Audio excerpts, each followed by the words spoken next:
Alors donc voilà, bon j'ai été un peu coupée, alors que j'étais bien lancée, c'est dommage. Alors j'en profite, pour redire que, cet ouvrage est édité en point, science, c'est ça? Ouais, point science, donc point, ça doit être le seuil, voilà, c'est ça. Et que donc, la première édition de cet ouvrage, ce qui est inscrit, dans le bouquin, a paru dans la collection Sciences ouvertes en 2010 sous le titre Calutua, Culture, technique et tradition des sociétés animales. Alors que sur la première de couverture, c'est inscrit à la découverte des cultures animales. Voilà. Alors donc je sais plus trop ce que je racontais. Euh, donc je crois qu'on était sur le travail. Bon, faudrait que je vérifie parce que je sais pas si c'est en commun les époux Boesch. Donc Christophe Boesch, le primatologue, est visiblement avec sa femme. Il y a plein d'histoires qui sont très intéressantes. À un moment donné, donc, mais il faut le lire, hein, parce que moi, vraiment, c'est vraiment pour faire partager quelque chose qui me plaît. Et je pense pas qu'on puisse se contenter d'un audio, voilà, qui relate un petit peu le bouquin, parce que c'est d'abord il y a une parole scientifique déjà que moi je ne peux pas avoir, avec quand même une étude et puis une analyse de données qui sont d'abord les propres interrogations de cet auteur, mais aussi, ah bah voilà, apparemment, voilà, j'ai pas les yeux en face des trous parce que je l'ai commencé, en fait, malheureusement, je lis les bouquins, je lis une moitié de bouquin et je me dis: «Au secours, faut que je le rende à la bibliothèque, j'ai pas le temps de terminer», donc j'en commence un deuxième et puis des fois, bah, j'arrive pas à finir. Alors Christophe Boesch, apparemment, donc il est, j'avais vu qu'il était suisse et directeur du département de primatologie à l'époque à Leipzig, l'Institut Max Planck. Alors c'est pas très étonnant parce que la plupart du temps, je lis les préfaces après avoir lu le bouquin parce que j'aime pas qu'on me dévoile trop de choses. Mis à part la dernière erreur que j'ai faite, c'est que je voulais lire Dune, et donc j'avais trouvé Dune dans une édition que j'ai beaucoup aimée, qui était, ça devait être probablement Ailleurs et Demain. Et donc, il y avait une préface de, mince, comment il s'appelle, qui est très connu, c'est lui qui a tenu ces éditions-là pendant des années. Comment il s'appelle déjà? Donc, il avait fait une préface, euh, et le bouquin me plaisait beaucoup. Parce qu'en fait, c'était un peu comme du papier Bible. Euh, C'était une édition, c'était très fin, c'était vraiment super. Et j'ai commencé à lire, enfin j'étais bien partie pour le lire. Je l'avais pris en bibliothèque et donc en lisant en fait la préface, elle était géniale, voilà, de Gérard Klein. Euh, enfin, elle m'a énormément plu, mais ça a dévoilé et parlé énormément du bouquin. Et moi, j'aime bien ne rien avoir en tête quand je découvre un bouquin.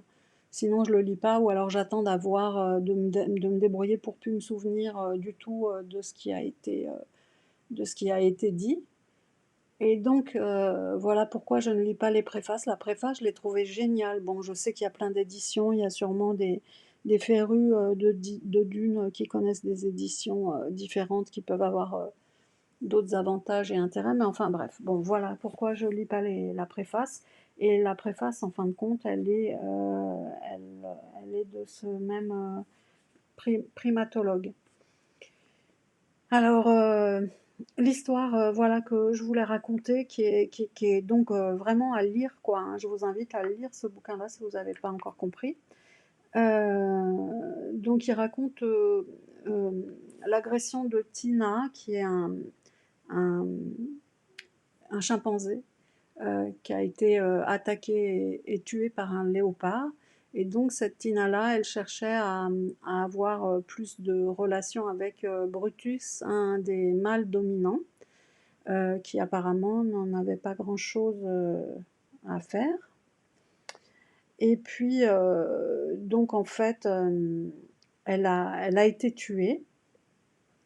Et donc les réactions des autres chimpanzés autour d'elle, ça a été que il y a 6 mâles et 6 femelles qui se sont recueillis autour d'elle en silence, que contrairement à la précédente histoire où pendant un mois la petite troupe avait pris en charge les blessures pour qu'elle cautérise, qu'elle guérisse et qu'elle soit, je suppose avec la salive, ça doit aider à faire partir des bactéries comme pour les chiens. Là, personne n'a essayé de la soigner. Euh, et, euh, et en fait, Brutus qui faisait pas du tout attention à Tina et qui s'intéressait pas à elle, là, la, il semble en fait attentif à ce qui lui est arrivé au point de toiletter le cadavre. C'est les termes qui sont utilisés par Michel de Pracontal, c'est pas mes propres mots.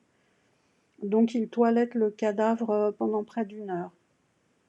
Et donc ils testent leur réaction, pareil, ça ce sont des mots de Michel de Pracontal. Et puis ensuite il la veille. Il la veille en continuant de la toiletter. Et si je ne me trompe pas, ils sont restés donc plusieurs heures pour la veiller, quoi. C'est vraiment dingue. Donc conclusion, bon, ça voudrait dire qu'il y a une conscience de la mort. Alors bon, moi, perso, j'ai pas tellement besoin de ça. Enfin, je veux dire, j'en suis déjà convaincue. Voilà. Qu'est-ce que je pourrais dire d'intéressant encore? Je sais pas. Non, il faut que je termine. C'est vraiment chouette. C'est un chouette bouquin.